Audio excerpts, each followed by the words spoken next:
Senhoras deputadas, senhores deputados, vamos aguardar só este registro fotográfico.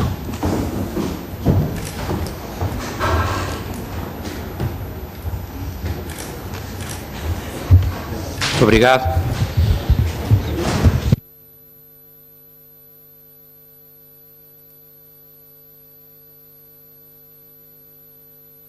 Pronto, senhores deputados, vamos então dar início à audição do Sr. Dr. Jaime Gama, na qualidade de ex-ministro da Defesa Nacional do 13º Governo Constitucional, de resto na sequência das audições de todos os outros ministros que temos estado a ouvir, designadamente ontem o Dr. António Vitorino de manhã e o Dr. Júlio Castro Caldas à tarde, hoje de manhã mesmo o Dr. Rui Pena. E agora temos connosco o Sr. Dr. Jaime Gama, que obviamente eu começaria por cumprimentar muito em particular e na qualidade de Presidente desta Assembleia, diria eu com uma versão francesa de uma vez Presidente, sempre Presidente, e portanto cumprimentar o Presidente Jaime Gama, agradecer-lhe obviamente a imediata disponibilidade que teve em estar presente connosco e em vir a esta Comissão falar-nos destas decisões e destas decisões que foram tomadas em relação a equipamentos militares no seu período enquanto Ministro da Defesa. E, dito isto, e enfim, escuso de referir as regras que têm sido muito repetidas já, é a liberdade facultativa dos depoentes na Comissão de usarem ou não de 10 minutos, que temos encarado também com tolerância, no caso, por exemplo, da última audição, foram mais de 10 minutos de intervenção inicial e, portanto, se o Presidente Jaime Gama quiser, pode usar desses 10 minutos iniciais, depois a seguir seguem-se, como é normal em termos de comissão de inquérito, rondas de perguntas, sendo que na primeira é livre o tempo de pergunta estar no inquiridor, não é? Portanto, pode perguntar, parar e voltar a perguntar. Nas segundas rondas, se houver segundas rondas, não será assim e o tempo de pergunta será corrido e o de resposta também. Presidente, faz favor. Sr. Presidente, senhoras e senhores deputados, queria agradecer o facto de me terem convidado a estar aqui presente e, com gosto, venho prestar todos os esclarecimentos que considerarem necessários para os objetivos da Comissão de Inquérito instituída pela Assembleia. Para situar o período sobre o qual penso irão incidir as vossas perguntas, gostava apenas de referir que eu fui Ministro da Defesa Nacional de 29 de maio de 1999 a 25 de outubro do mesmo ano. E fui Ministro em acumulação com a pasta de Ministro dos Negócios Estrangeiros. Porquê isso aconteceu? Aconteceu porque o anterior Ministro da Defesa, Veiga Simão, se demitiu. Havia eleições a curto prazo e foi considerado adequado pelo Primeiro-Ministro da época que não devesse ser empossado um Ministro ex-novo. Portanto, foi encontrada no seio do Governo uma solução que é sempre transitória de acumulação de pastas até ao fim dessa legislatura e até à posse do Ministro seguinte. E também, desde logo, ficou claro da minha parte que eu aceitava desempenhar essas funções nesse estrito entendimento, isto é, em acumulação de funções, mas apenas até ao final da legislatura.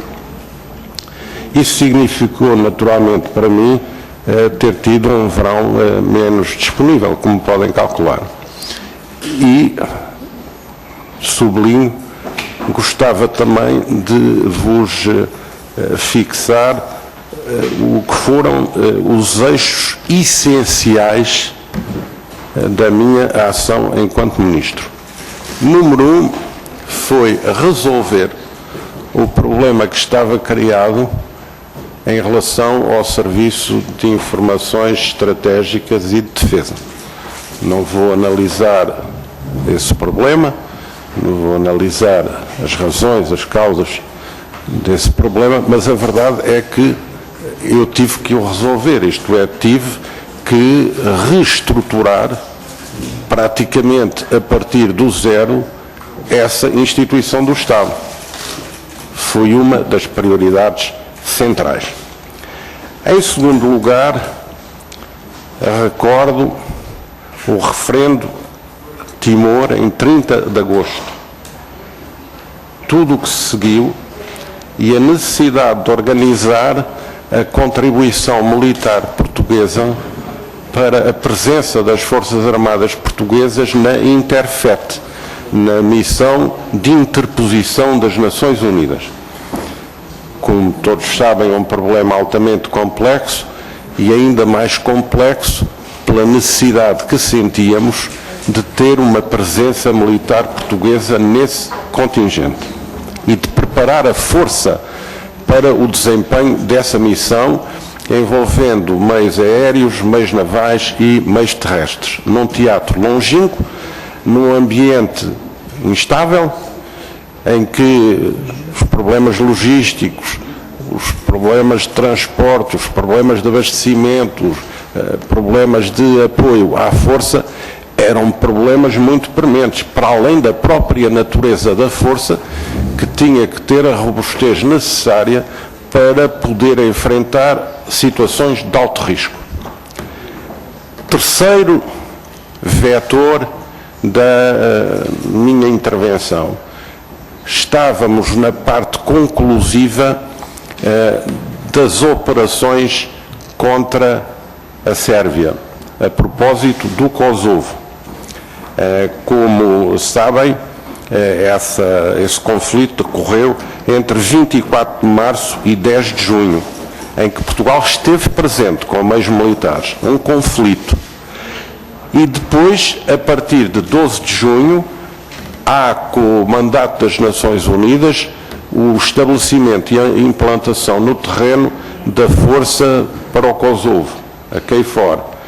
E nós também estivemos presentes nessa força, o que significou ter que aprontar, ter que preparar e ter que gerir conjuntamente o que porventura já não acontecia há muitos anos e desde aí não aconteceu na história militar mais recente, dois teatros de operações complexos, distantes e não de exercícios ou de simulações, dois teatros efetivos e reais.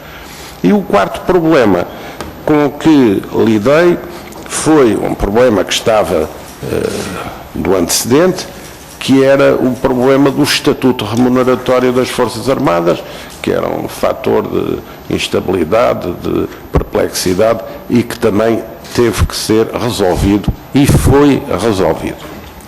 Em relação àquilo que é o objeto da Comissão de Inquérito, contrapartidas, sistemas, minha memória o que me diz é que não foram realizados nesses 5 meses contratos de aquisição substantivos, portanto, contratos com inserção na Lei de Programação Militar, foram apenas praticados atos relativos ao andamento dos procedimentos em curso, designadamente no que respeita ao programa de aquisição de submarinos.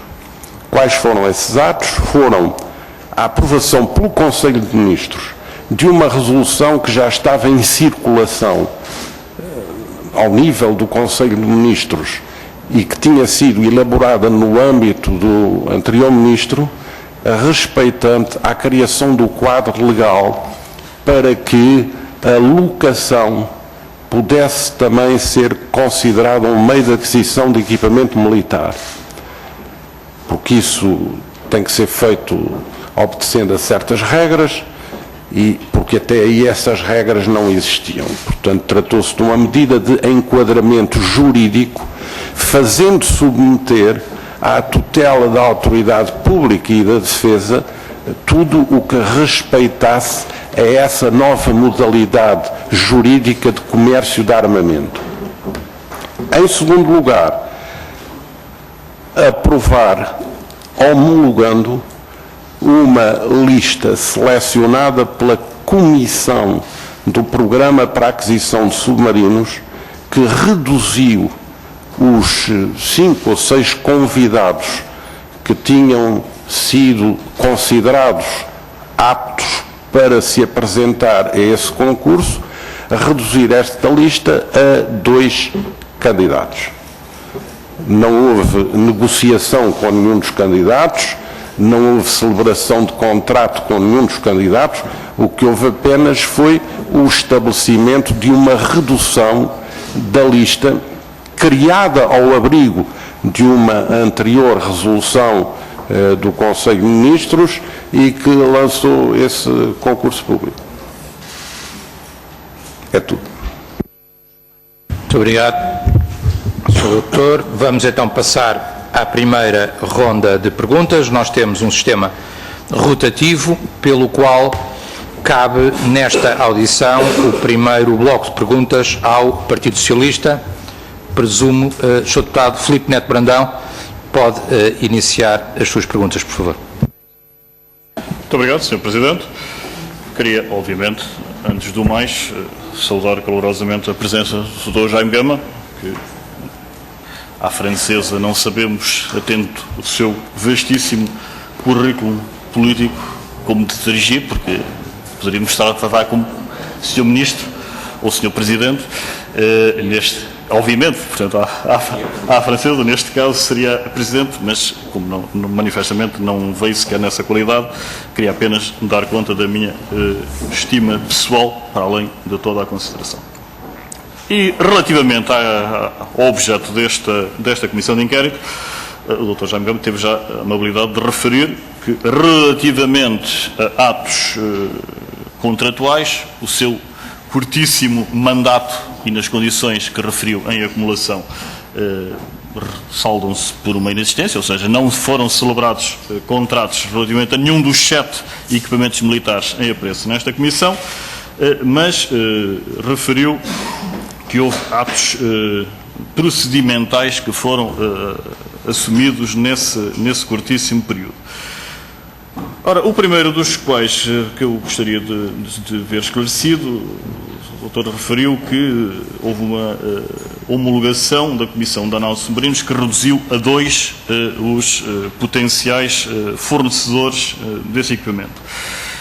A pergunta que lhe coloco é se, uma vez que de audições anteriores decorreu que esteve também em ponderação a possibilidade, para além da aquisição de submarinos novos, e, portanto, há uma redução a 2 desses potenciais fornecedores, a possibilidade de aquisição de submarinos usados, se essa homologação foi a homologação que fez cair essa hipótese, ou, pelo contrário, na pré-seleção ou na restrição para 2 fornecedores, se manteve essa hipótese em aberto. Muito obrigado, Sr. Deputado. Bom, as resoluções que estabeleceram o programa para a aquisição de submarinos, quer a primeira, quer a segunda, quer as que se lhe seguem, todas elas no preâmbulo estabelecem que o programa pode sempre contemplar a aquisição de sistemas novos ou de sistemas usados. E, portanto, isso é uma coisa que permanece em aberto até ao fim. Em relação aos fornecedores de equipamento potencial que estão aqui seriados, todos eles são capazes de fornecer um produto ou outro. E, portanto, quando se passa de 5 para 2, não se anula a hipótese de esses 2 contratantes virem também a fornecer submarinos usados. Agora, em relação aos submarinos usados, eu tenho a responsabilidade de vos dizer aquilo que penso. Um submarino não é propriamente uma viatura blindada, ligeira ou pesada. É uma arma especial. E para a aquisição ser feita com critério, tem que ser definido pela entidade adquirente as características que justificam a existência daquela arma em relação ao seu próprio teatro de guerra. Ou seja, um país do Báltico não terá necessidade de ter o mesmo submarino que tem a Grécia, que tem a Índia, que tem a África do Sul, que tem Marrocos, que tem Portugal, o Reino Unido, o outro.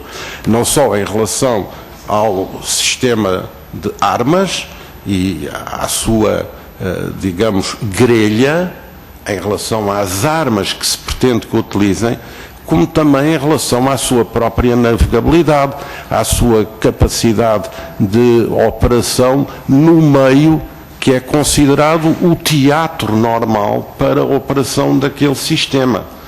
Portanto, em relação à aquisição de um sistema de armas novo, o contratante fica com a possibilidade de estabelecer e definir rigorosamente aquilo que pretende em relação ao seu teatro.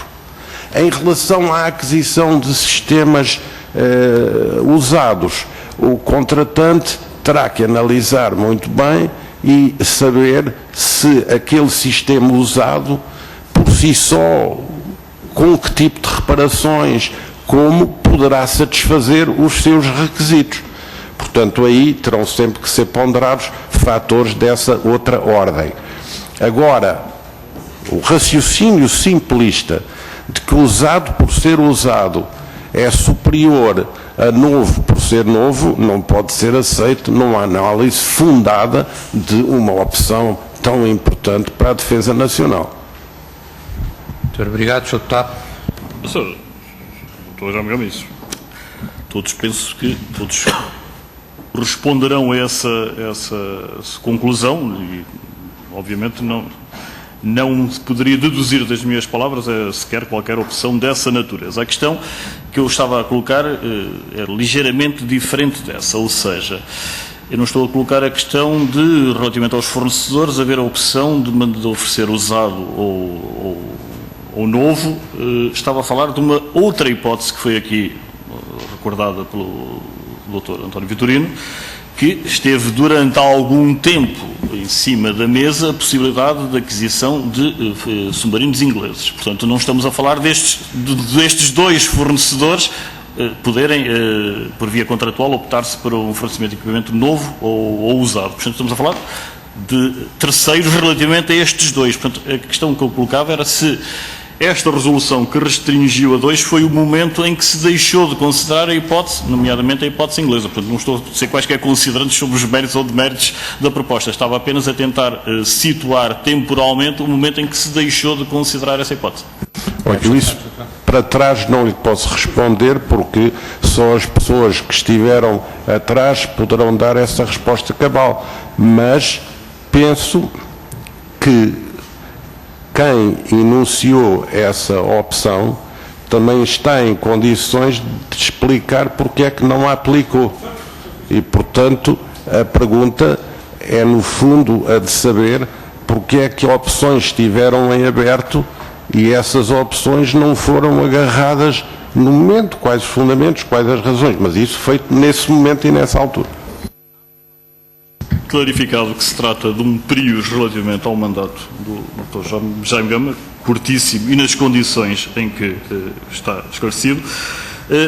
A outra vertente do que diz respeito à questão que nos traz aqui hoje é a resolução do Conselho de Ministros, que considerou a opção da locação como meio de aquisição.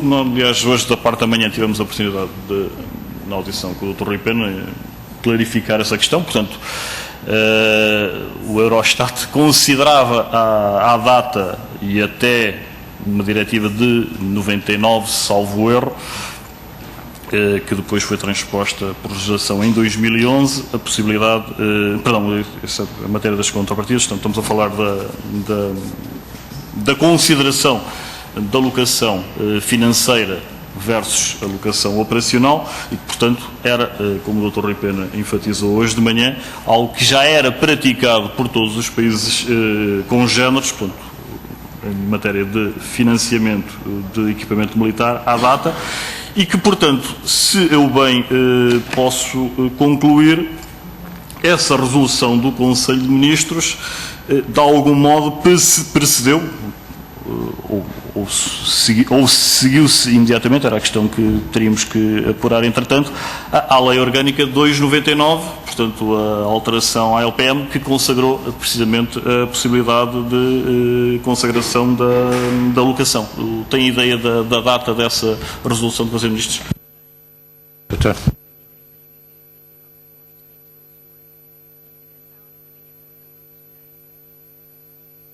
A resolução do Conselho de Ministros é a 10099 de 1 de setembro.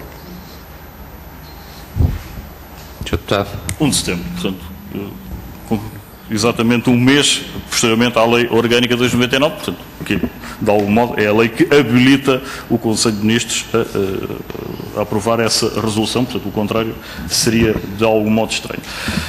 Aquilo que eu queria perguntar, uma vez que manifestamente não tendo havido atos de natureza contratual concretos de mandato, portanto, quase que me socorrendo, para usar a terminologia do Dr. José Magalhães, a uma consultadoria pro bono por parte do depoente, que tem a ver com, não tendo, obviamente, isso resulta claro, intervindo diretamente nem em qualquer ato contratual, os contactos que teve relativamente aos procedimentos que estavam em curso, fez, obviamente, ter contacto com a Comissão de Contrapartidas e o modus operandi dessa Comissão.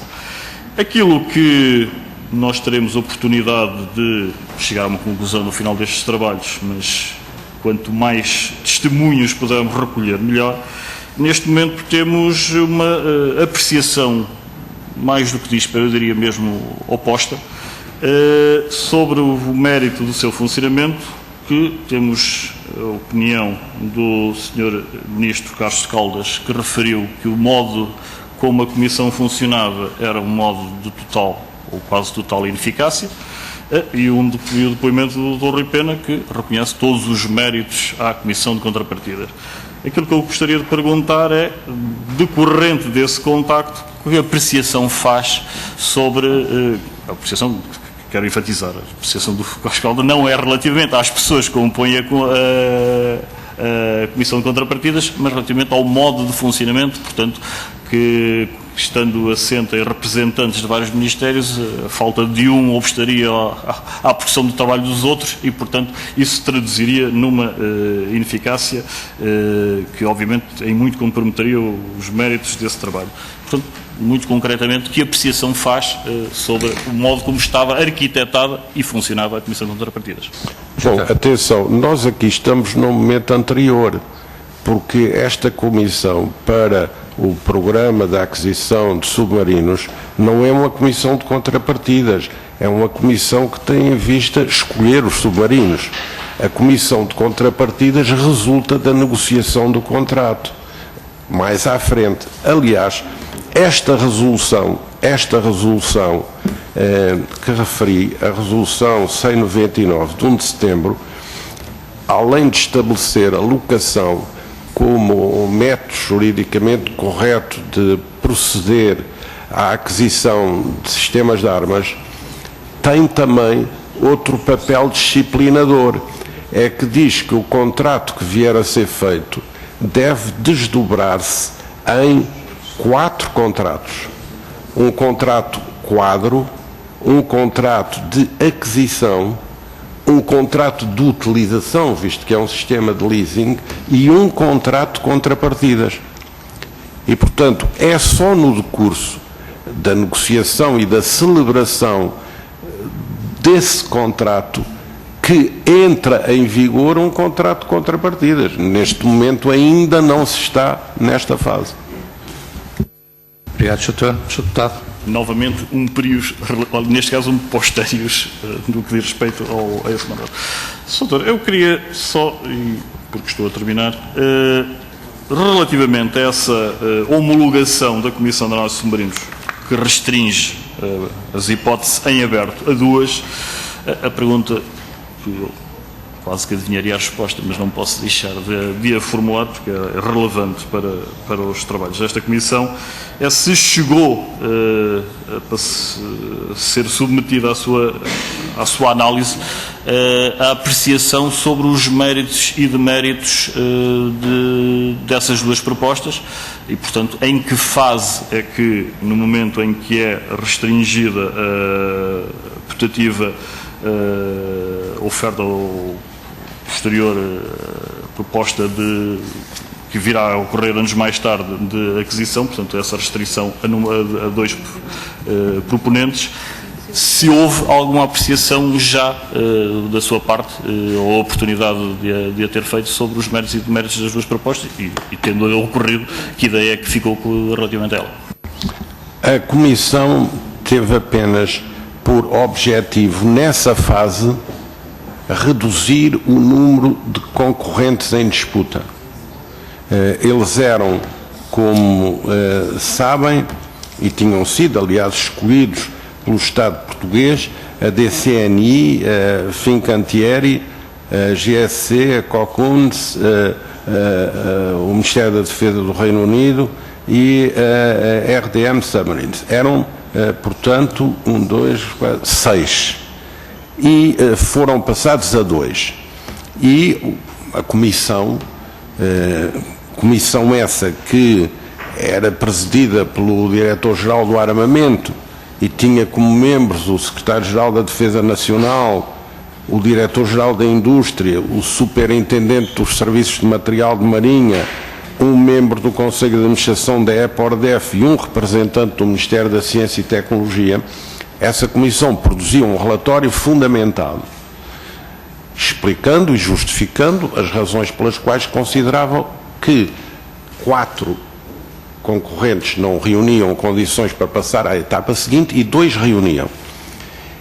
Em relação a esse relatório que me foi submetido, eu tinha a possibilidade legal de o revogar, de o modificar ou de o assinar. E eu entendi e louvei-me na opinião de uma comissão independente que não estava vinculada à minha opinião em nenhuma matéria e que, aliás, nem sequer tinha sido escolhida por mim, porque fazia parte de uma tipologia de Constituição que estava legalmente definida antes, eu entendi homologar esse relatório.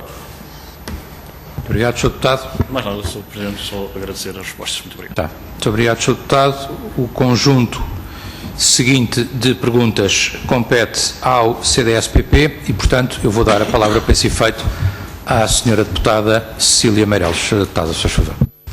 Obrigada, Sr. Presidente. Eu queria, em primeiro lugar, ter uma palavra de apreço em relação ao Presidente Jaime Gama. Acho que eu posso tratar assim, sem dúvida que a sua memória é sempre para nós, quer para o CDS, quer para mim pessoalmente, uma grata recordação e não gostava de deixar de fazer esta menção. A sua vinda aqui, que nós aliás requeremos, como requeremos a vinda de todos os Ministros da Defesa, exceto o Dr. Veiga Simão, que infelizmente já não está entre nós e portanto não poderá estar presente, mas em todo caso eu tenho a percepção de que esteve pouco mais de 4 meses e de forma, e mais do que num curto espaço de tempo, esteve de forma transitória, o que naturalmente também torna diferente a sua visão sobre as funções que desempenhou. Em todo caso, e porque esteve numa altura que não é mais importante de todo, mas é uma altura relevante do concurso dos submarinos, tinha algumas perguntas para além daquelas a que já respondeu e queria agradecer-lhe porque demonstrou ter conhecimento e até aprofundado sobre a matéria, mas dizia eu, em primeiro lugar, e porque isto tem sido discutido, eu creio já adivinhar a sua resposta, mas a primeira questão que importa colocar é: faz sentido ou não adquirir submarinos? Porque é verdade que nesta Comissão temos visto, e eu creio que ainda não terá passado ninguém por cá que não tenha feito parte de um consenso, aliás, relativamente amplo, creio eu, até na política portuguesa, porque dele fazem parte muitos partidos, de que Portugal sim deve ter capacidade submarina, simplificadamente deve ter submarinos. Mas a verdade é que eu também às vezes ouço na televisão e na rádio, ouço várias opiniões, às vezes até de especialistas ou de ditos especialistas, a dizer não são precisos submarinos para nada, não se percebe para que é que é preciso geoestrategicamente Portugal precisa de submarinos, até brinquedos já os ouvi chamar. E, portanto, eu perguntava-lhe, deduzo das suas palavras, porque esteve em funções no momento em que estava em curso um concurso para a aquisição de submarinos e de maneira nenhuma o anulou, deduzo que haja concordância da sua parte em relação à necessidade de Portugal ter capacidade submarina, mas em todo caso gostava de ouvir a sua opinião. Olha, a necessidade de Portugal, pela natureza específica do seu teatro de operações, ter submarinos, é algo que foi percepcionado imediatamente a seguir a ter aparecido a arma submarina. Portanto, já tem muitos anos. Não só submarinos e arma submarina, como também armas antissubmarinas. Porque, tendendo até na altura, se dava a circunstância da área de responsabilidade portuguesa ser muito maior, porque envolvia outros territórios e, portanto, aí havia também essa justificação suplementar. E, portanto, foi sempre uma prioridade e uma constante das políticas de defesa, digamos, não vulnerabilizar essa zona e tê-la sempre preenchida. Quando a classe de submarinos Daphne, conhecida em Portugal por classe submarinos Albacora, entrou na previsão da sua obsolescência, rapidamente as pessoas conhecedoras do assunto e a Armada foram sinalizando que aqueles submarinos numa certa fase deixariam de poder estar operacionais e que era necessário proceder ao preenchimento dessa eventual lacuna. E, portanto, isso foi algo que desde sempre também ficou assente e registado. E é preciso que se diga que os documentos que suportam a política pública na área da defesa vinculam bastante. E são muitos, e fazem intervir muitos órgãos do Estado. Porque, veja, há o Conceito Estratégico de Defesa Nacional, que é proposto pelo Governo, discutido aqui na Assembleia, discutido no Conselho Superior de Defesa Nacional. Depois há o Conceito Estratégico Militar, o dispositivo, o sistema de forças, há as leis de programação militar, que são aqui discutidas exaustivamente e que são também submetidas a parecer do Conselho Superior de Defesa. Ou seja, nestas opções não há opções casuísticas, há opções que têm a fundamentar as decisões um conjunto hierarquizado de documentos, de posições que vinculam todo ao Estado português. É por isso, aliás, que a Lei de Programação Militar, na qual eu, enquanto Ministro da Defesa, fui chamado a intervir e que regulava as aquisições 93 a 97, era ainda a que estava em vigor. É interessante verificar como já ali está incluído o programa de manutenção da capacidade submarina. Manutenção da capacidade submarina ali quer dizer não a manutenção dos submarinos existentes, porque eles estavam a ficar obsoletos, quer dizer manter aquele vetor nas Forças Armadas. E as verbas vão crescendo. E é interessante verificar como nesses quadros há um último quadro que diz anos seguintes. E no quadro anos seguintes, metade da verba prevista pela Lei de Programação Militar para os anos seguintes, a 1997, está adstrita ao programa dos submarinos. O que significa que havia a consciência plena de que esse programa ia ter uma grande relevância. E é também interessante verificar como esse tipo de legislação, antes de ser apresentado pelo Governo à Assembleia da República, é objeto de discussão e aprovação nos órgãos militares da defesa e nos órgãos da defesa. E é objeto de aprovação no Conselho Superior Militar, porque se pressupõe que é também importante a vinculação das chefias militares, porque há uma questão de arbitragem entre os vários ramos e do sistema conjunto, e, portanto, essa consolidação da opção submarinos encontrou suporte ao nível da decisão militar institucionalizada, ao nível dos órgãos do Ministério da Defesa, na Assembleia da República, no Conselho Superior de Defesa Nacional, envolvendo o Governo e o Presidente da República. Portanto, trata-se de opções que têm um fortíssimo endosso institucional. Recorda, aliás, coisa muito interessante, que a partir de uma certa fase, também, em relação aos programas específicos da Lei de Programação Militar, vários grupos políticos requereram que os programas fossem votados um por um. E há registro dessas votações aqui na Assembleia. Qual foi a votação das forças políticas em relação ao programa dos submarinos? Seguramente que encontram nos arquivos das comissões e do plenário. Muito obrigado, Sr. Deputada. Sr. Portanto, posso concluir que para si isto nem sequer foi questão. Era uma coisa tão consensual e tão óbvio que Portugal precisaria de manter a sua capacidade submarina que nem sequer estaria em causa, ou seja, não era assunto, digamos assim. Minha senhora, seria para mim algo extremamente perturbante eu vir questionar essa matéria tendo desempenhado funções de Ministro da Defesa Nacional. Isso seria um certificado de total irresponsabilidade. Ficou claríssimo. Em segundo lugar, e em relação, já nos explicou até detalhadamente qual era o ponto de situação do concurso e quais foram os atos concursais, e explicou-nos também a motivação da resolução do Conselho de Ministros 199, que eu também tenho aqui e que permitiu passar à fase das negociações propriamente ditas. A pergunta que eu tinha e que tem a ver com o facto de ter sido durante o seu mandato que passamos à chamada shortlist, à lista dos dois concorrentes, eu ia um bocadinho antes, ia à lista que, não sendo tão curta, é também uma lista de cerca de 6 concorrentes que inicialmente estão plasmados na abertura do concurso.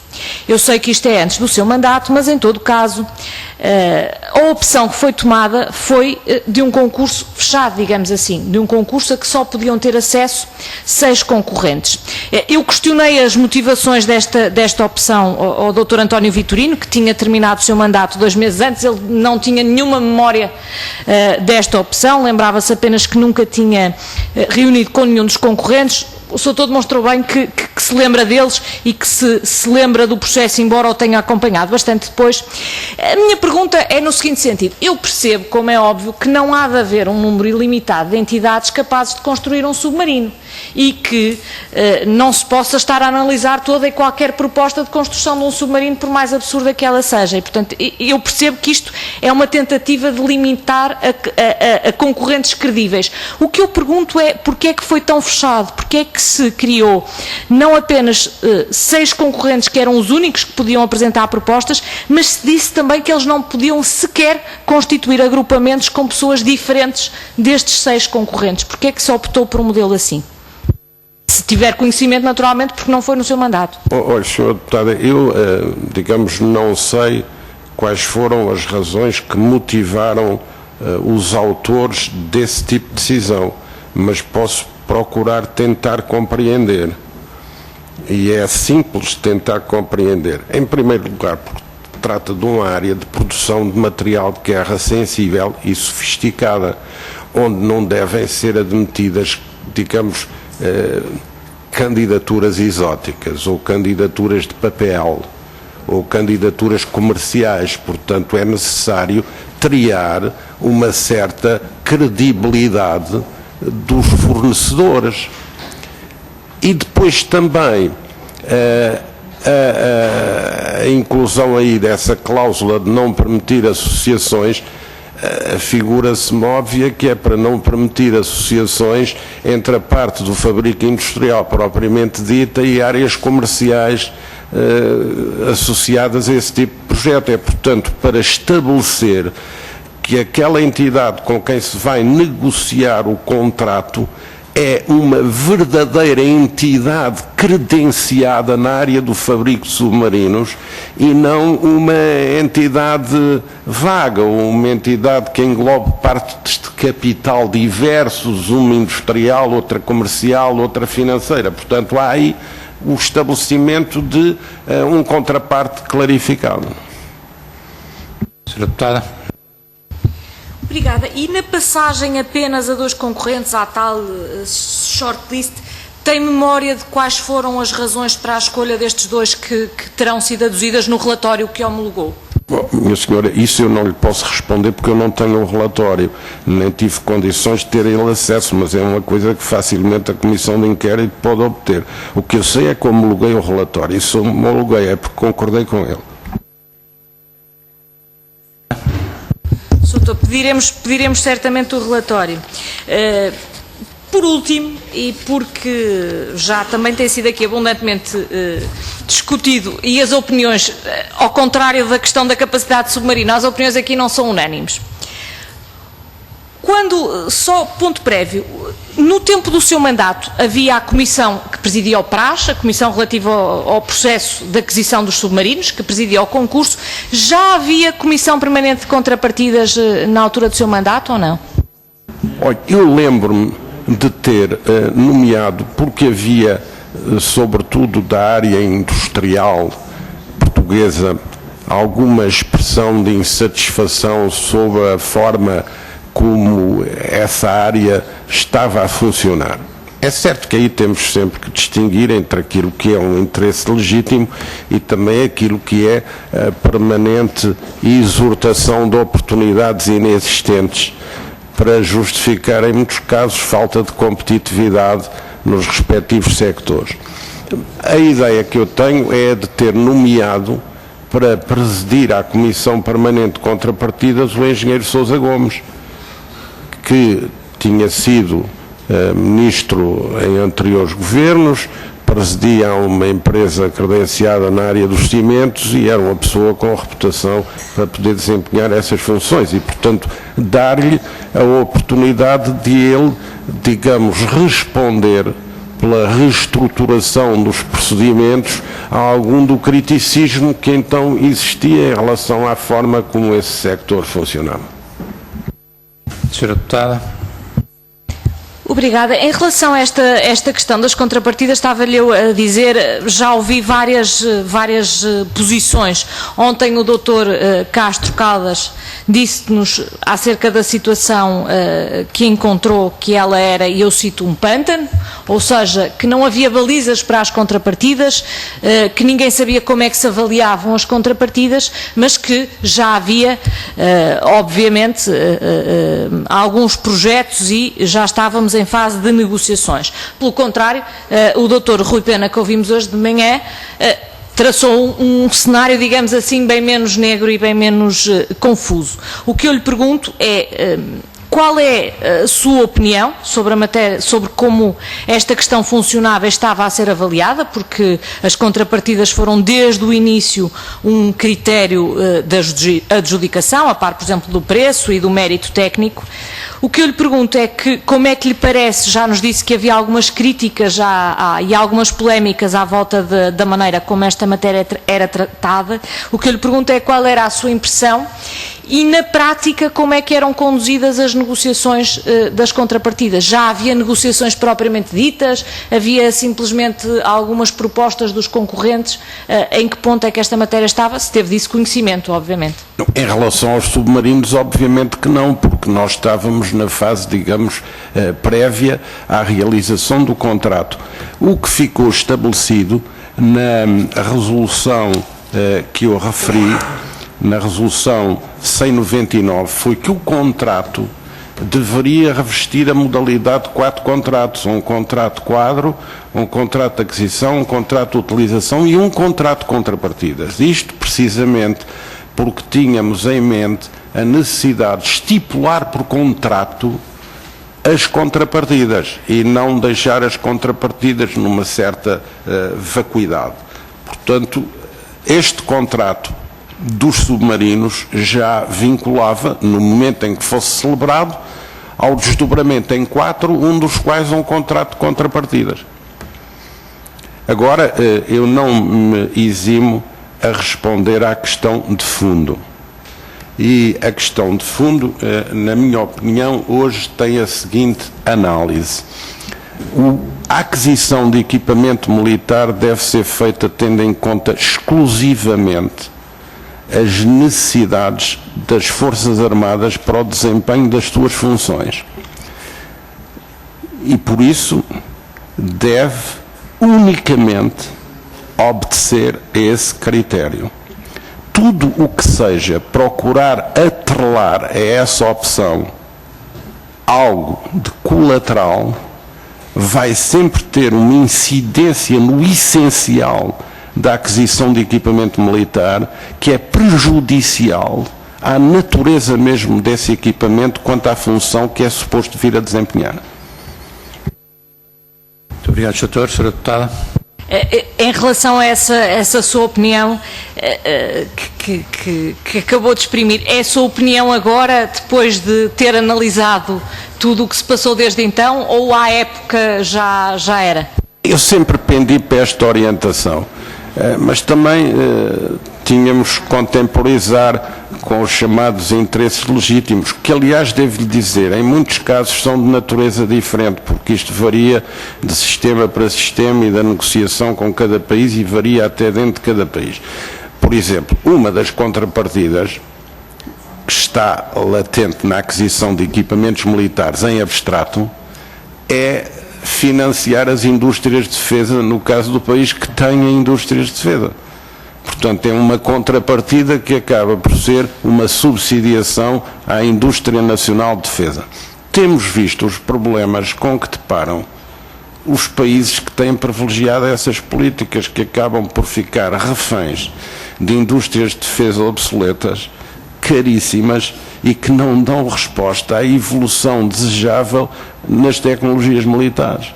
E há imensos países que têm visto a obsolescência dos seus sistemas de defesa enquanto reféns dessa contrapartida, que é a utilização exclusiva das indústrias nacionais de armamento. Portanto, temos aí isso. Depois, há contrapartidas que podem ser contrapartidas não às empresas, podem ser contrapartidas nas chamadas áreas civis, quando se negocia um acordo.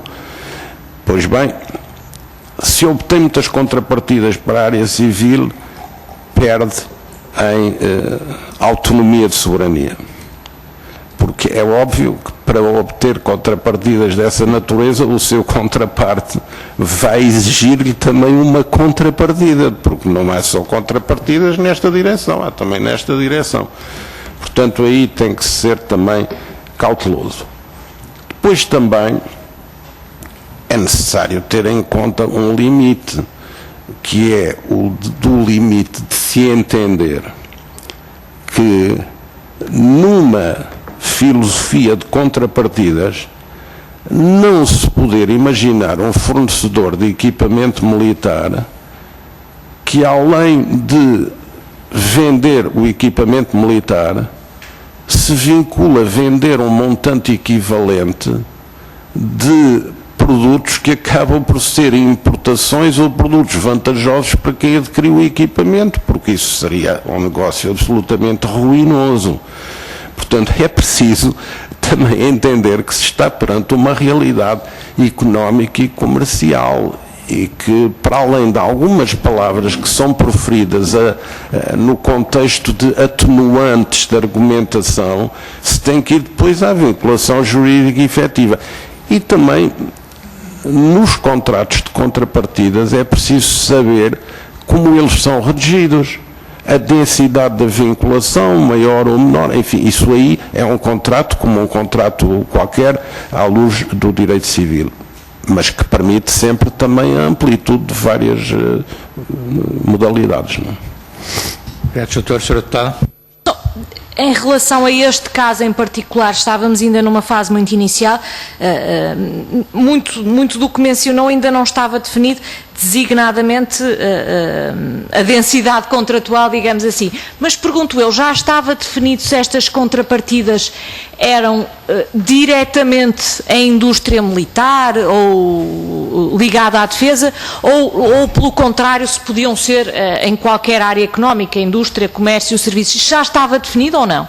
Estavam definidas as opções da lei, mas não estavam definidas em concreto, nem podiam estar, porque essa negociação, que era a negociação do contrato onde isso ia ser fixado, era a negociação que iria ser estabelecida com o último concorrente seriado e, portanto, numa fase seguinte do processo, que seria a fase final, isto é, depois de feita a seleção do equipamento, seleção final e tomada sobre ela uma decisão, é que se abria a redação dos contratos, como é normal, e aí é que se veria todo esse preenchimento. Aliás, nessa fase, segundo a própria lei, nessa fase é que também se diz, é no contrato, portanto o contrato só pode ser negociado quando há um equipamento finalmente seriado, escolhido, e é aí que figura a qualificação técnica e operacional do equipamento,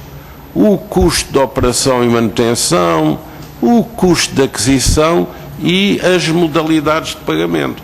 Ou seja, é preciso chegar ao apuramento final para resolver essas questões. Porque há uma seriação dos atos. Sra. Deputada. Eu percebo a seriação cronológica, a minha questão é só se essas questões só podem ser resolvidas depois do apuramento do equipamento e do concorrente, mas por outro lado, para decidir quem vai ser o concorrente vencedor, tem que ser critério as contrapartidas, o custo de manutenção, se não é complicado depois o andamento cronológico, porque há questões que só podem ser decididas posteriormente a uma decisão, mas também tem que ser critérios dessa decisão. Como é que é feito este equilíbrio? Diz bem, através de um equilíbrio. É uma negociação, portanto, é isso? Sim, tem que ponderar, mas cada coisa no seu lugar, sobretudo quando se passa a fixação jurídica do estipulado. Na fase prévia, há apenas as avaliações potenciais. Aliás, a entidade concursante pode chegar ao final do concurso e não está vinculada a fazer a adjudicação do contrato.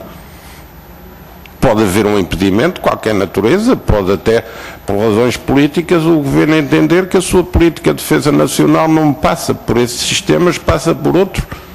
Uma vez celebrado o contrato, não poderá variar, mas até aí é livre de decidir como quer. Sra. Deputada. Muito obrigada, é tudo. Obrigada. Muito obrigado, Sra. Deputada. Segue-se na lista de partidos a fazer perguntas o Partido Comunista Português e, para esse efeito, eu dou a palavra ao Sr. Deputado João Ramos. Sr. Deputado, se faz favor. Muito obrigado, Sr. Presidente. Queria começar, em nome do Grupo Parlamentar do PCP, por cumprimentar o Dr. Jaime Gama e pegava nestas últimas questões, ou nestas últimas respostas, que também para mim não foram muito claros, quando nos disse que primeiro eram seriados os candidatos e depois é que se negociava as contrapartidas. E por isso o que eu perguntava era se, nesta passagem de 6 para 2, depreendo daquilo que disse, que não havia qualquer discussão em torno das contrapartidas, nem as contrapartidas estavam em causa, estavam em cima da mesa no processo de seriação e de redução do número de candidatos. Os deputados estavam, só que estavam numa forma que permitia uma avaliação, não estavam na sua redação final. Mas o Sr. Deputado, a resposta exata à pergunta que faz, e que eu percebo que o faça, está no relatório que a Comissão produziu e onde ficou estabelecida essa passagem de 6 para 2. E depois, seguramente, num segundo relatório, que estipula a opção entre os 2 por 1. E num terceiro relatório, que já não é relatório, mas que são os contratos firmados ao final da negociação. Isso, sobre tudo isto há suporte documental, isto não são realidades de prestidigitação suscetíveis de ter interpretações várias. Obrigado, Sr. Doutor. Sr. Deputado. E sobre, e já nesta fase já havia já havia ponderação calculada para, em termos daquilo que era o valor, que eram as contrapartidas, ou nesta fase isso não existia e só aparece depois na fase de contrato? Sobre as contrapartidas, estará no relatório, mas sobre a aquisição propriamente dita, havia valores indicativos e depois houve o valor final que foi negociado. Isso naturalmente fazia parte da oferta, e tinha que ser tomado também em linha de conta, como é natural. E, sobretudo, é preciso que isto também fique claro, este processo desemboca sempre numa decisão que não é uma decisão nem da Comissão dos Submarinos, nem do Ministro da Defesa, é de todo o Governo.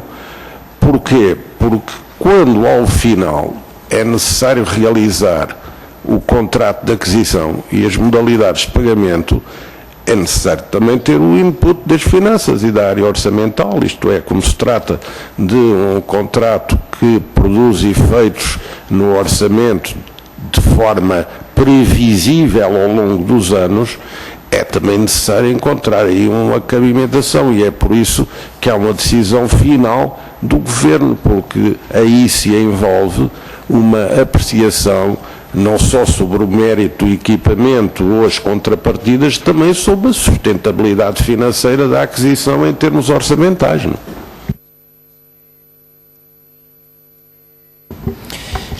Referimos que tinha nomeado um dos presidentes da Comissão de Contrapartidas, até num contexto da necessidade de lidar com todo esse processo e com o conjunto de contrapartidas, de propostas em cima da mesa. O objetivo na altura era só fazer essa negociação das contrapartidas, ou tinha também a perspectiva do acompanhamento da sua execução? Bom, quanto ao acompanhamento da execução do contrato submarinos, o contrato quadro previa a existência de um contrato específico de contrapartidas, portanto seria nesse âmbito que deveria existir também um mecanismo de acompanhamento.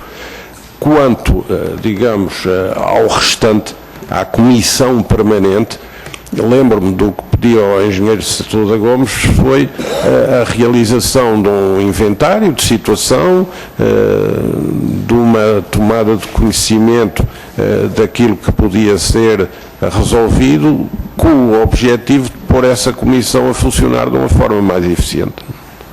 Sei que ele desempenhou esse mandato para além da minha presença no Ministério da Defesa e que 2 anos depois foi substituído pelo engenheiro Torres Campos. Muito obrigado, Sr. Doutor. Sr. Deputado. Aqui nesta comissão, ontem o seu sucessor falou-nos e falou abundantemente nas impressões que eram notórias por parte de interesses instalados, nomeadamente também de alguma indústria militar, no sentido de fazer valer as suas posições. Como isto nos foi referido pela pessoa que imediatamente teve esta responsabilidade a seguir ao Sr. Doutor, gostava de saber se isso se já se notava, sentiu isso no âmbito do curto período em que teve esta responsabilidade política, nomeadamente as pressões que foram até referidas, até por parte dos Estados Unidos, que achava que Portugal não devia ter submarinos, até nos foi referido que ridicularizava mesmo esta possibilidade de Portugal vir a ter este equipamento. Isso já era sentido nessa altura ou só ocorreu depois? Não, eu nunca recebi pressões sobre a aquisição de nenhum programa militar e nunca recebi pressões sobre as opções que tomei enquanto membro do Governo. Nós vivemos no mundo em que vivemos e tudo e todos mandam mensagens, designadamente pela imprensa. Agora, pressões diretas nunca recebi. Não recebi. E também nunca decidi sem ter em conta o que considerava e considera interesses legítimos, mas tendo por função o interesse público, o interesse geral, que neste caso é o interesse da defesa nacional, que é também um bem precioso do Estado e que não deve ser descurado. Porque nenhuma cultura de substancialização dos valores da defesa nacional é positiva para um país. Obrigado, Sr. Deputado. Gostava de perguntar também sobre outro programa. Ao que julgo saber, o concurso para a aquisição dos helicópteros EH-101 ocorreu em agosto de 99, por isso na altura em que tinha responsabilidade.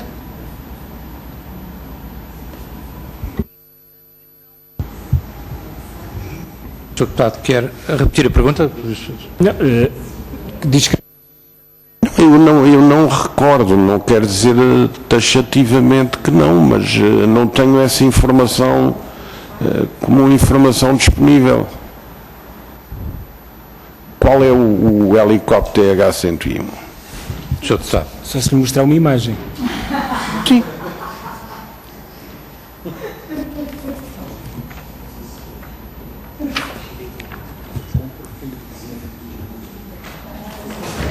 O tempo de exibição da imagem não conta no seu tempo, como é evidente. Tem que ser aqui mais próximo, senão não passamos.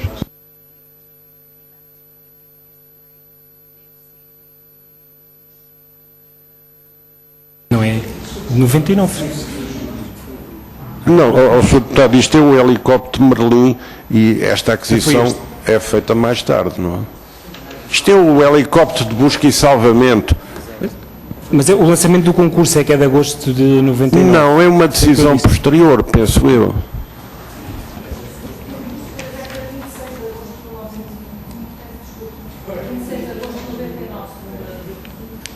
Pois, a 26 de agosto de 99 o senhor era ministro da...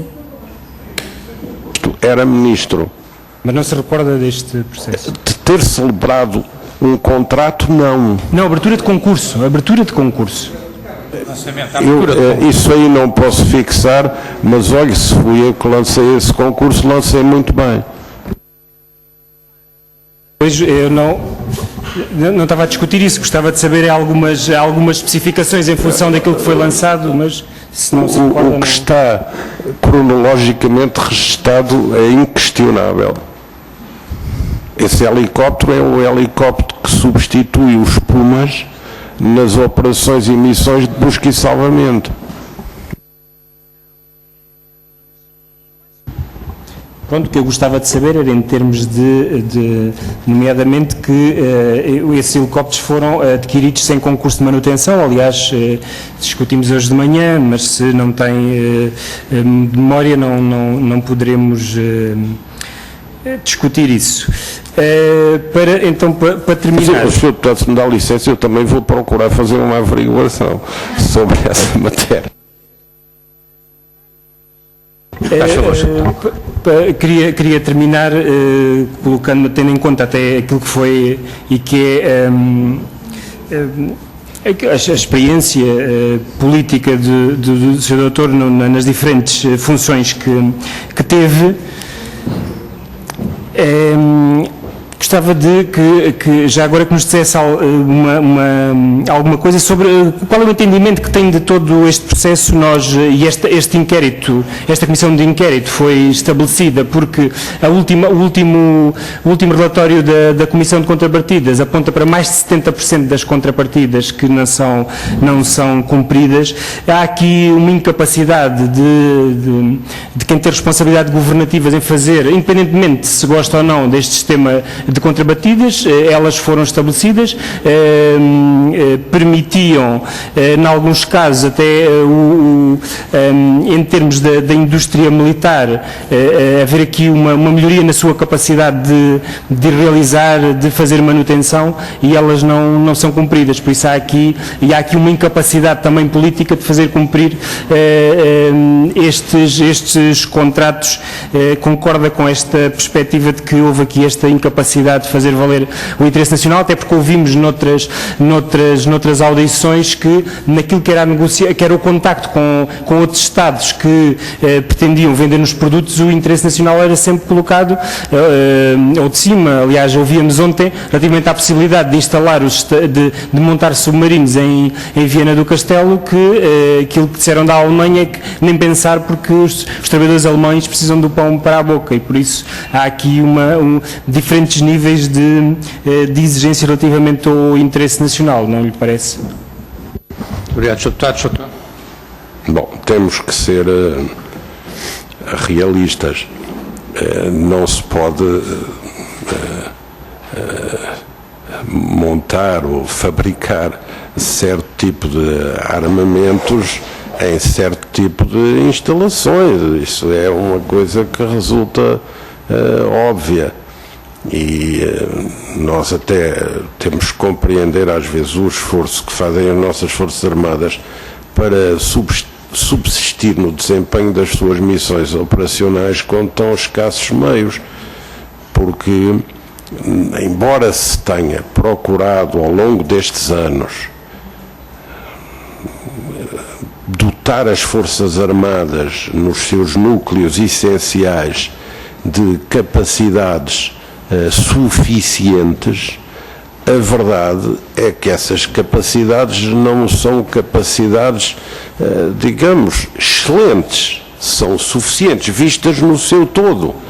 E, portanto, muito é feito e muito é trabalhado, quer no mar, quer em terra, quer no ar, mas também se compreende que a capacidade aquisitiva de sistemas por parte do país que não é ilimitada, porque o país tem a situação que nós sabemos.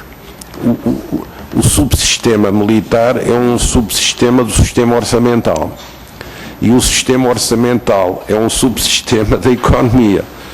E, portanto, tem que haver aqui uma relação harmoniosa, porque senão também os exercícios não têm a sua sustentação adequada. Mas acho que, apesar de tudo, foi feito e tem sido feito um esforço para que as Forças Armadas, que têm reduzido a dimensão do seu pessoal e têm procurado encurtar a extensão das suas plataformas e dos seus dispositivos não operacionais, tem sido feito um esforço grande para as qualificar, e elas têm correspondido também a esse desafio, gerindo dificuldades e constrangimentos grandes, aliás, com um certo sentido de correção, de disciplina, de aprumo e de patriotismo. Obrigado, Sr. Deputado. Afinal, tinha mais uma questão, Sr. Presidente. Então, em função daquilo que agora referiu, era fundamental o escrupuloso cumprimento dos contratos de contrapartidas, é porque muitas delas permitiam capacitar o país em matéria de equipamento militar, e por isso também dar resposta e no sentido de colmatar aquilo que são algumas preocupações, nomeadamente aquelas que referiu. Isso, o detalhe terá que ser feito analisando contrato a contrato e vendo a sua taxa de retorno ou não. É um exercício também importante. Sei que a Comissão está empenhada nisso. Muito obrigado, Sr. Deputado. Passamos então ao conjunto de perguntas a serem feitas nesta primeira ronda pelo Bloco de Esquerda. Dou a palavra à Sra. Deputada Mariana Mortágua para o efeito. Sra. Deputada, a seu favor. Muito obrigada, Sr. Presidente. Não quero deixar, obviamente, antes de mais, de cumprimentar o Dr. Jaime Gama pela sua presença aqui. Eu tenho duas perguntas para lhe fazer. A primeira é, o seu assessor disse claramente que do lado do consórcio alemão a negociação estava a ser feita pela ESCOM e que a ESCOM fez pressão para este negócio porque era também a empresa que fazia parte do grupo BES que estava a financiar o Estado, ou que faria parte do consórcio financeiro e do sindicato bancário que iria financiar o Estado pelo outro lado. Disse também o Dr. Castro Caldas que achava que isto era caso claro de conflito de interesses. Eu gostaria de saber se, por um lado, a ESCOM era a entidade que negociava com o Governo na altura em que era Ministro, se sentiu alguma pressão ou não por parte da ESCOM, se confirma que era a ESCOM a entidade que negociava e se partilha desta opinião de que há um conflito de interesses por uma vez que duas empresas do mesmo grupo estão dos dois lados da negociação. A minha segunda pergunta diz respeito às contrapartidas. Ouvimos aqui várias opiniões. O próprio Dr. Castro Caldas dizia, bom, eu acho que as contrapartidas irem dispersamente para a economia, em geral, é um problema, porque metem-se uma série de interesses pelo caminho, é uma porta aberta para, não vou dizer, não quero abusar das palavras, mas para lobbies, para interesses, até para negócios um pouco mais obscuros. Nós sabemos que a maior parte das contrapartidas não foram executadas e até é estranho do ponto de vista do senso comum. Como é que alguém vende o material por 500 euros e depois dá contrapartida de 500 mil euros ou 500 milhões e depois dá contrapartidas no valor de 500 milhões? Quer dizer, isto faz pouco sentido do ponto de vista da racionalidade de mercado, económica. Então a minha pergunta é para que é que servem as contrapartidas? E que sentido é este de haver contrapartidas do mesmo valor do próprio negócio se não é à partida não serem cumpridas? Isto não está feito para não ser cumprido de qualquer maneira e serve para inflacionar o preço do negócio. Qual é o racional de ser contrapartidas que valem mais do que o próprio material em teoria? A única forma que eu vejo disto ser rentável para o grupo que faz o negócio é, de facto, elas não serem cumpridas ou serem cumpridas de uma forma não contratual ou que vai contra aquilo que foi acordado no concurso. Me parece mais um mecanismo para ganhar concurso e inflacionar preços de materiais militares do que necessariamente outra coisa. Obviamente, sem retirar um potencial que podem ter para o crescimento da indústria da economia, mas a verdade é que vamos a ver, e a avaliação que fazemos também é negativa das contrapartidas e, portanto, talvez, porque não esteve tão envolvido neste processo todo, foram 5 meses, perguntar a sua opinião de especialista relativamente a esta análise e a este conjunto de evidências que temos e que tentamos perceber e compreender. Muito obrigada. Bom, em relação à primeira pergunta, eu nunca tive nenhum contacto com nenhum representante, nenhum dos candidatos a fornecimento de material. Isso era algo que era feito no âmbito da comissão. Para isso é que havia uma comissão que era independente e que tratava desses assuntos. Em relação às contrapartidas, eu penso que pode concluir da minha intervenção que eu não sou favorável à existência de contrapartidas. E se me pedissem hoje para recomendar uma linha de fundo em relação a este tipo de aquisições, eu diria que é melhor libertá-las da mistura com pacotes de contrapartidas. Sra. Deputada. Não tenho mais perguntas, Sr. Presidente. Muito obrigada. Tá. Muito obrigado, Sra. Deputada. Nesta primeira ronda, então, resta-nos, e falta do grupo parlamentar do Partido Social Democrata, Sr. Deputado Serra, por favor, presumo que é, não é? Faz favor. Muito obrigado. Nuno Serra, faz favor. Obrigado, Sr. Presidente. Cumprimentar também o Dr. Jaime Gama, dar-lhe as boas-vindas aqui a uma casa que é sua, e quero começar por, efetivamente, dizer que já tivemos aqui algumas audições, mas continuamos em algumas situações muito nebulosas e que, efetivamente, todas as questões que aqui colocarmos será, acima de tudo, para o esclarecimento de toda a situação e para que possamos realmente ter a noção do processo todo desde o seu início. Nós ouvimos aqui o Dr. António Vitorino, que na altura teceu alguns comentários relativamente à indecisão sobre os submarinos novos e usados.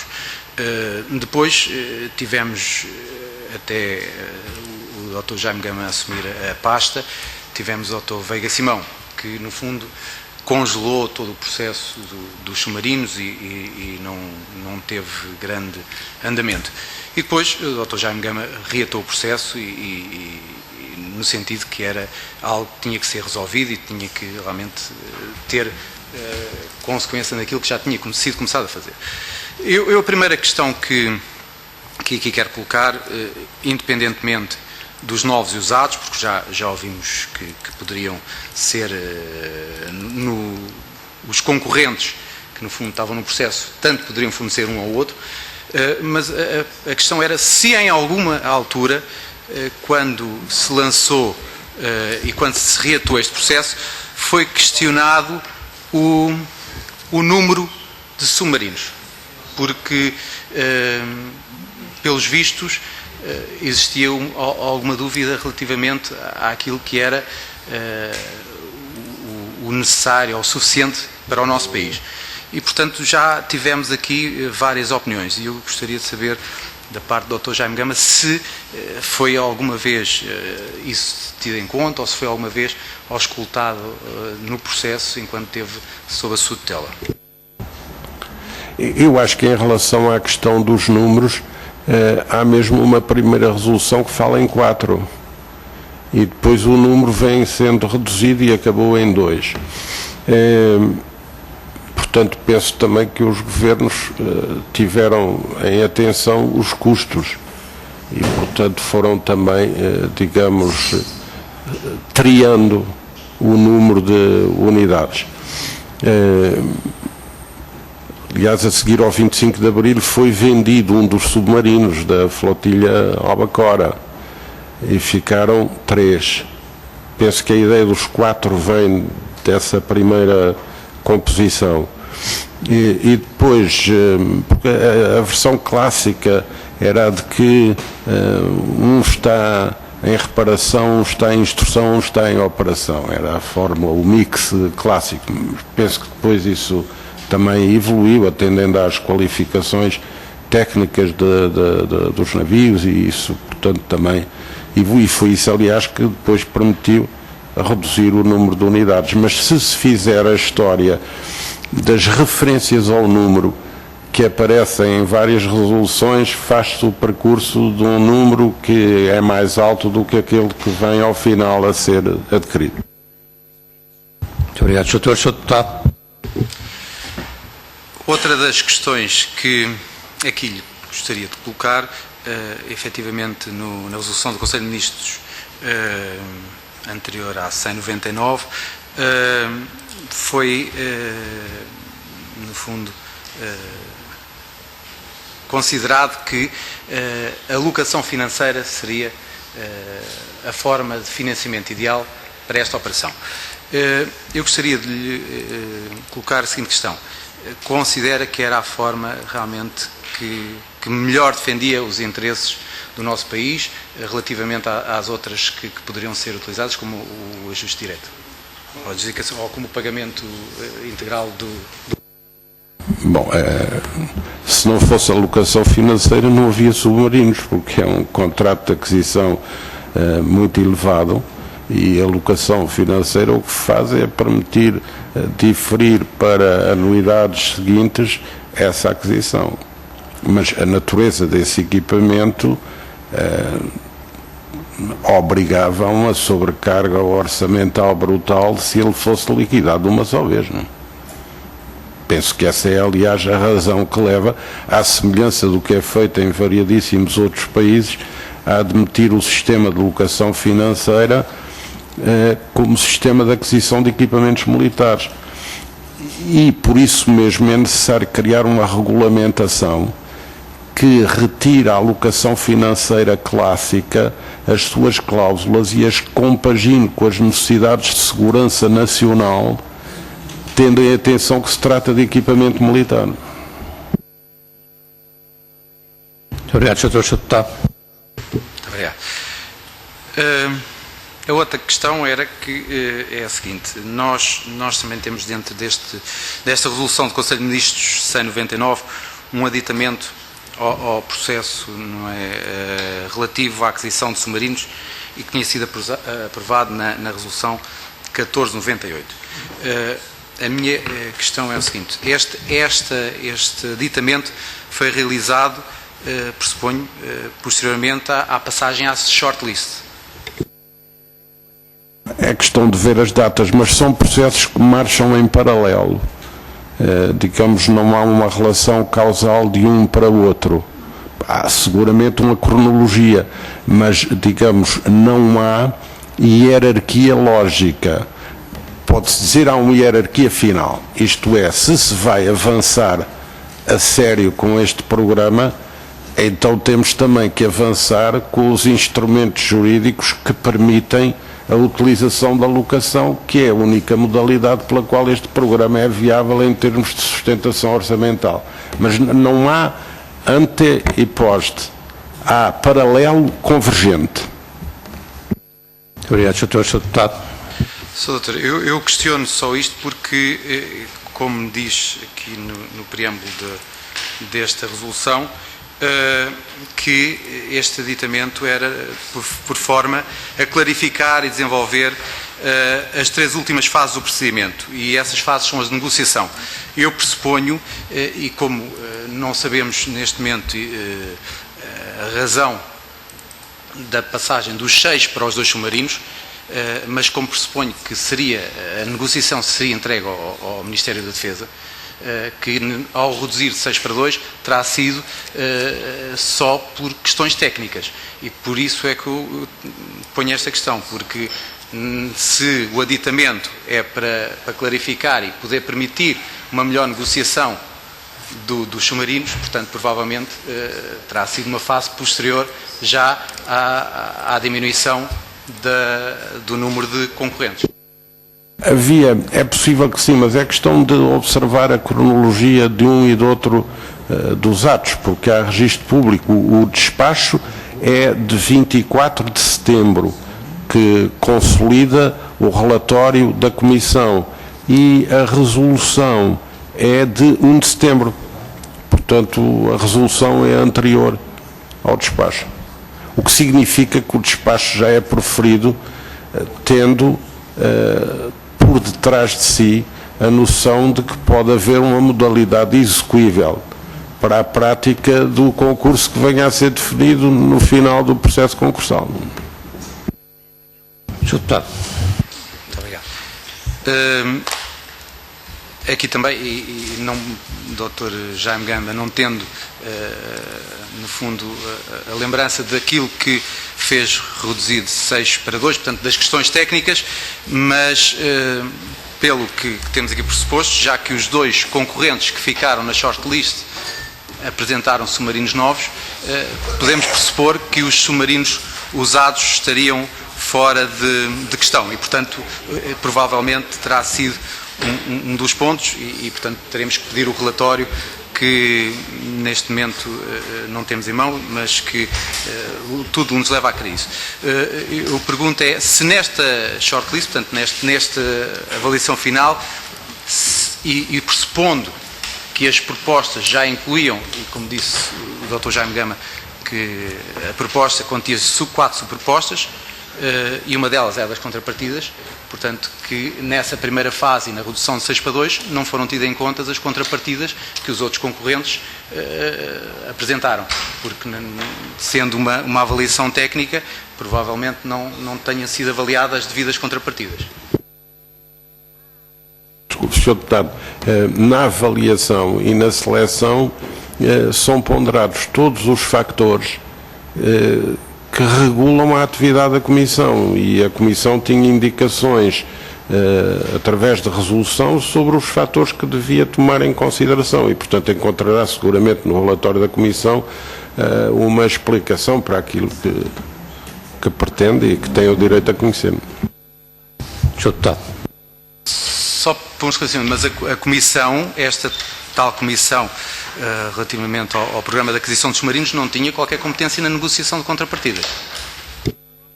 Aí não, porque a negociação do contrato, esta Comissão tem competências para seriar os que vão a concurso, não é? E para estabelecer essa triagem. Escolhido um, é com esse que se redige o contrato. E aí é que se estabelece o acerto final jurídico do contrato, não? Portanto, esta Comissão ainda não é a Comissão que está entitled para fazer a negociação final. Embora, eu não sei, mas embora eu possa vir a ser, tá? Nesta fase é que não é ela. Sr. Deputado, anunciar. Eu também, a questão que só estou a colocar para um esclarecimento, que é, nós, nos programas de concurso, vem, no fundo, a forma de como é que serão, indo passando as etapas dos diferentes concorrentes. E nessas etapas é o preço do bem, o preço da manutenção e também o valor da contrapartida. Portanto, por isso é que era a questão se essa comissão tinha poderes de negociar, porque se foram rejeitados 4, provavelmente não chegaram a essa fase. Portanto, foi por ordem técnica. Os critérios também estão hierarquizados. E o primeiro dos critérios é a apreciação sobre a qualificação militar do equipamento para o seu desempenho operacional. Não podia ser de outra maneira, porque se fosse de outra maneira, quem fornecesse mais contrapartidas ficava com o direito de vender o equipamento pior, e isso então era ruinoso para a entidade adquirente. Muito obrigado, Sr. Também já foi aqui e com algum consenso que a questão das contrapartidas nunca devia ser primazia para qualquer tipo destas aquisições e que efetivamente se devia alterar isso. Eu pergunto ao Dr. Jaime Gama se ponderou alguma vez durante o seu processo fazer alguma alteração ali aos contratos para, no fundo, mudar essas condições, ou seja, esse peso que tinham as contrapartidas no processo. E já agora questiono se sabe realmente o peso que tinha as contrapartidas nessa fórmula, que era a fórmula para a negociação final dos submarinos. O fator contrapartidas está ponderado numa hierarquia e, segundo suponho, é o último fator a ser tomado em conta, é o último fator a ser tomado em conta. Portanto, eu acho que a legislação que existia permitia e permite uma gestão correta do problema, porque o fator contrapartidas vem em último lugar. E por isso eu não achei necessário também modificar a legislação, porque, desse ponto de vista, a legislação é satisfatória, sem dúvida alguma. Sr. Deputado. Muito obrigado. Nós já aqui falámos e já foi questionado relativamente ao lançamento do concurso sobre os helicópteros, ao ZH-101. E o que eu pergunto é se neste concurso, e como era normal ser um concurso dividido também em 4 subcontratos, se era natural, quando lançou, que se tivesse incluído também um contrato para a manutenção. Não decorre necessariamente que assim tenha sempre que acontecer, porque, em primeiro lugar, isso faz parte da própria relação de compra. Em segundo lugar, é o procedimento normal. Em terceiro lugar, sei que a própria Força Aérea fez acionar isso pela forma que entendeu adequada e, portanto, acho que é o que era normal, não? E é óbvio que são as próprias empresas que vendem os equipamentos que muito acarinham os contratos de manutenção, e muitas vezes o que acontece é que as nossas Forças Armadas procuram ver em que medida os seus serviços próprios de manutenção e os serviços da ZOGMA e das oficinas da Força Aérea permitem preencher e até que ponto essa função, para que isso não careça de um contrato adicional. Portanto, há aí também algo que tem que ser feito por tentativa, isto é, até que ponto a estrutura de manutenção nacional dá resposta ao problema, em que medida ela procura apoio exterior, qual, como. Portanto, penso que aí também devemos esgotar a capacidade nacional antes de passar, ou de à partida, vincular a uma opção que é seguramente sempre dispendiosa. Não? Muito obrigado, Sr. Deputado. Sou Dr. Jaime Gama. E esta questão da manutenção nada tem a ver se é feita em casa ou fora de casa. A questão aqui foi se, e como disse muito bem, quando os contratos de locação financeira para um armamento de guerra tiveram que ser alterados para, no fundo, para questões de soberania e para defender os interesses nacionais, aqui a única coisa que se poderia ter em conta é se, como é um bem de um valor elevado, se no fundo já contemplava um contrato de manutenção, indiferentemente de ser feito no Zogma ou ser no Westland, de onde veio o equipamento. Mas, e isto vai um bocadinho de encontro, que era o relatório do Tribunal de Contas, que alertava para esse facto, que realmente o contrato foi feito com a locadora financeira, mas sem a garantia que havia um posteriormente acompanhamento se estava a ser feita essa manutenção, e também aqui pelo chefe de Estado da Força Aérea, que achava estranho não acontecer isso. E, portanto, neste momento é factual o que estamos aqui a dizer, e não, para nós, ser feito em casa, mas se for garantido que o bem está a ser mantido, não há nada que seja contra.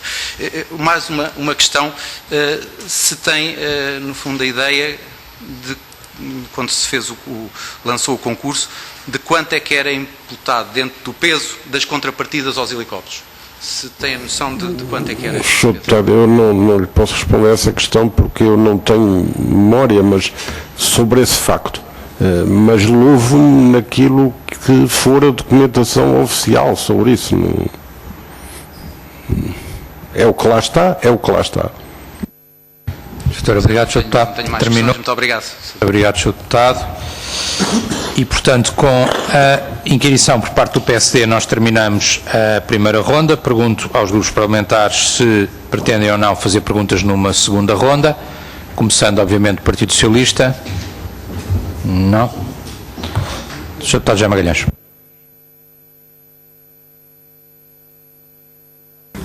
Sr. Presidente, como evidenciaram muito bem os momentos anteriores, a tentação de pedir ao Sr. Jaime Gama serviços gratuitos de consultadoria é infinita, e ele teve a gentileza de os prestar, o que é útil para todos nós. Eu só gostaria aqui de sublinhar que o lapso temporal em que exerceu funções unicamente permitiria e permite que se façam as perguntas que foram feitas sobre as ocorrências da relação entre o Estado e as entidades que vieram a ser contratadas, mas eu, refrescando a minha própria memória,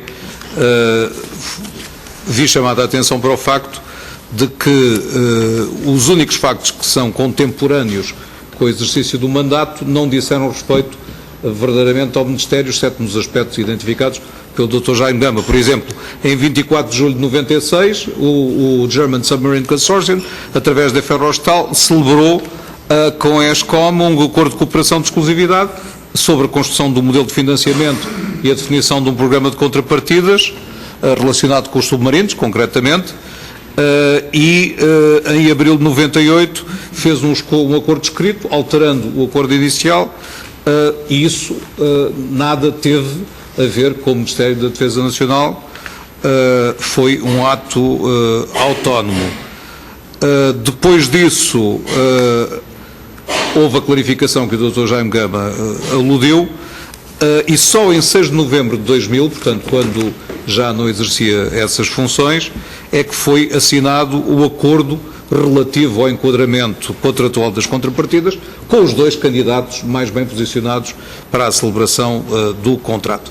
Portanto, eu vou mudar completamente de agulha, porque ainda ninguém fez uma pergunta sobre um dos projetos que é objeto deste inquérito, que é o programa que está hoje na medida M05 MLUF16, que foi aprovado por um despacho de 1998, mas que teve desenvolvimentos durante esse mandato. Mas julgo que esses desenvolvimentos foram na parte inicial do programa, em que parte do material estava encaixotado, por isso simplesmente, e só mais tarde veio a ser lançado, estando hoje operacional nos termos que já estão constantes dos autos desta Comissão. Houve algum ato de relevo ou algum evento de relevo em relação a este programa durante os meses curtos de exercício do mandato que possa ter algum interesse para a Comissão, ou ainda do Sr. que não? Olha, Obrigado, Sr. Deputado Soutor. em relação aos F-16, o que posso lembrar é que lhe demos emprego militar no conflito com a Sérvia, portanto, foram utilizados militarmente, não em treino. Muito obrigado, Sr. Doutor. Seguidamente, CDS-PP. Mais nenhuma pergunta. PCP. Sr. Deputado João Ramos. Só uma questão muito rápida, Sr. Presidente. Primeiro, pedir que, se o Dr. Jaime Gama depois tiver alguma nota relativamente à questão do concurso, tendo em conta que não tem presente de memória e que esta matéria dos helicópteros é importante, até porque é um dos objetos da nossa comissão e tem associada à questão da manutenção, se depois nos quiser mandar... Está a referir-se aos helicópteros, não é? Dos helicópteros, sim, do ZH-101. Só a questão é mesmo muito rápida, se tem presente que se havia consultores financeiros e jurídicos nesses processos, nomeadamente no processo dos submarinos e no período que acompanhou, ou se o processo de consultoria jurídica ou financeira era assegurada por serviços do Ministério ou das Forças Armadas, ou se eles eram externos. Olha, eu tinha um assessor jurídico no meu gabinete, que era quem me acompanhava essas coisas, e que é um jurista, professor universitário, e em relação à sua outra pergunta, eu não posso satisfazer pelo seguinte, é que eu tenho o princípio que é não coleciono documentos da minha atividade político-governativa por várias razões, uma das quais é porque sou alérgico ao pó da casa. Então a acumulação de papéis é uma coisa que me provoca alguma irritação e, portanto, não vou poder satisfazer, mas os serviços têm seguramente isso. Vou procurar fazer uma investigação pessoal para avivar a minha memória, mas desde já vos digo que se lancei o concurso dos helicópteros de busca e salvamento, lancei muito bem um bom concurso. Muito obrigado, Sr. Doutor, mais uma vez. Bloco de Esquerda, Sr. Deputada Mariana Mortágua, não pretendo mais nada. Partido Social Democrata. Sr. Deputada Francisca Almeida, por favor. Obrigada, Sr. Presidente. Apenas uma questão. Antes de mais, saudar o Sr. Presidente Jaime Gama, dizer-lhe do gosto que é revê-lo nesta casa. Eu tinha apenas uma questão para colocar e tem a ver com o concurso do ZH-101, cuja bondade do lançamento do concurso, de resto, não questiono. Queria questionar apenas o racional do fornecimento destes helicópteros no regime de locação operacional. Para perguntar se a forma como a locação operacional foi feita depois efetivamente, não já no lançamento do concurso, mas depois na celebração do contrato, e isso já não foi feito no mandato do Sr. Presidente, já foi feito posteriormente, portanto perguntar-lhe se tem conhecimento, se obedeceu ao racional que foi efetivamente pensado a quando do seu mandato, Sr. Presidente. Isto porque o relatório do Tribunal de Contas de 2012 dá conta, e cito, que para o fornecimento dos helicópteros ZH-101, em análise, optou-se pela figura da locação operacional e não pela locação financeira. Contudo, os critérios de locação não são cumpridos na sua plenitude porque não há transferência de risco, nem operacional, nem em parte financeiro. Não há transferência de risco operacional porque o Estado é simultaneamente o locatário e indiretamente o locador através da DEFLOC, que é adquirente meramente formal à EH Industries, aliás, a Augusta Westland, e não tem competências nem capacidades que satisfaçam os requisitos mínimos de um locador operacional. E perguntar-lhe se de facto se tem conhecimento da existência de alguma divergência entre a forma como o concurso foi lançado e depois a forma como veio a ser efetivamente contratualizado. Então... Minha senhora, isso aí de facto não lhe posso responder porque eu sou responsável pelo momento do lançamento do concurso, a celebração do contrato, que é uma coisa que se faz depois de haver a seleção pelo concurso, é algo que não esteve ao meu alcance. Muito obrigado, Sr. Deputada. Teria que ser corrida a pergunta, portanto, terminamos em qualquer caso. Eu queria só, Sr. Deputados, e pedir só paciência ao Sr. Dr. Jaime Gama, para antes de me despedir dele, só dizer o seguinte: deu entrada na mesa, o resto tinha sido apresentado oralmente, um requerimento dos grupos parlamentares do PSD e do CDS-PP, que vem nos termos legais e regimentais aplicáveis requerer que seja pedido ao Ministério da Defesa Nacional as atas da Comissão do Programa relativo à aquisição de submarinos, constituída nos termos da Resolução do Conselho de Ministros. Enfim, sabem qual é, portanto são as atas, penso que era claro que isto iria ser pedido, está aqui a formalização, nenhum do Sr. Deputado José Magalhães? Não, Sr. Presidente, é para exprimir acordo, obviamente. Muito bem, e é por Gostava de aprovação. pedir a palavra para uma outra questão. E suponho que nada obsta a que a coloque ainda na presença do Em relação, deixe-me só então proceder a esta votação. Portanto, ninguém se opõe, ninguém se abstém, portanto está aprovado o requerimento. Sr. Deputado José Magalhães, agora sim. Sr. Presidente, muito rapidamente, só para dizer que recebemos hoje uma resposta da Procuradoria-Geral da República sobre o acesso ao teor integral da sentença alemã que envolveu a condenação de alguns cidadãos e da Ferrostal e do despacho de acusação. Eu julgo que, sendo sugerida nesse ofício uma determinada via para obter acesso ao documento e não entrando em muitos pormenores, e falando um bocadinho enviesadamente e cripticamente, eu julgo que devíamos seguir essa via o mais depressa possível. Eu tencionava essa, não sabia ainda, enfim, nem tinha feito distribuição dessa matéria. Chegou-me a mim essa informação durante a própria reunião, não tinha dado, portanto, ainda tempo de proceder à distribuição. A minha intenção era, obviamente, confrontar os grupos parlamentares, designadamente o grupo parlamentar do Partido Socialista, que foi quem pediu, sobre qual o melhor caminho. E, portanto, a sua sugestão será seguida. A hipótese que eu punha no meu raciocínio é se não haveria outra via melhor, mas seguindo sempre, obviamente, uma sugestão consensual com o partido que pediu, e que é o Partido Socialista, e, portanto, se esse é o seu entendimento, não haverá problema, como não haverá problema em seguirmos outro caminho que sejam mais eficazes, e hoje mesmo, Sr. Deputado. Portanto, isso, como é evidente, não perderemos tempo.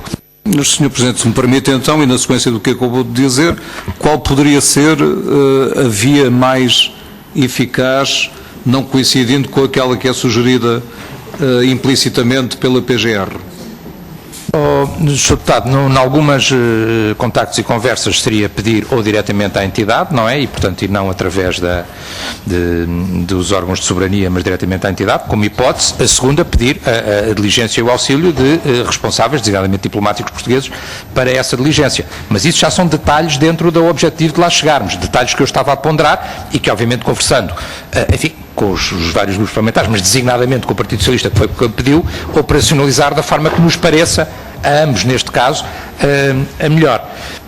Dito isto, eu penso que estamos em condições de terminar a nossa reunião. Só mais uma vez, Sr. Dr. Jaime Gama, pedir-lhe desculpa por este pequeno interregno, porque a sua presença já tinha terminado. Dizer só mais uma vez, do meu ponto de vista pessoal, e penso que é de todos os grupos parlamentares, o gosto que é sempre revê-lo nesta casa, por uma razão ou por outra, mas que é sempre um gosto, e a mim particularmente agradecer-lhe e cumprimentar o Presidente Jaime Gama, designadamente para alguns como eu que tiveram o grato e raro privilégio de ser seu Vice-Presidente nesta casa, o que me honra e me orgulha, e me traz excelentes memórias do tempo que tivemos ocasião de privar mais de próximo. Portanto, agradecer-lhe mais uma vez, dar por encerrada a reunião e dizer a todos que retomaremos os nossos trabalhos amanhã com a audição do Sr. Vice-Primeiro-Ministro, não nessa qualidade, mas na qualidade de ex-Ministro da Defesa Nacional, Dr. Paulo Portas, às 15 horas.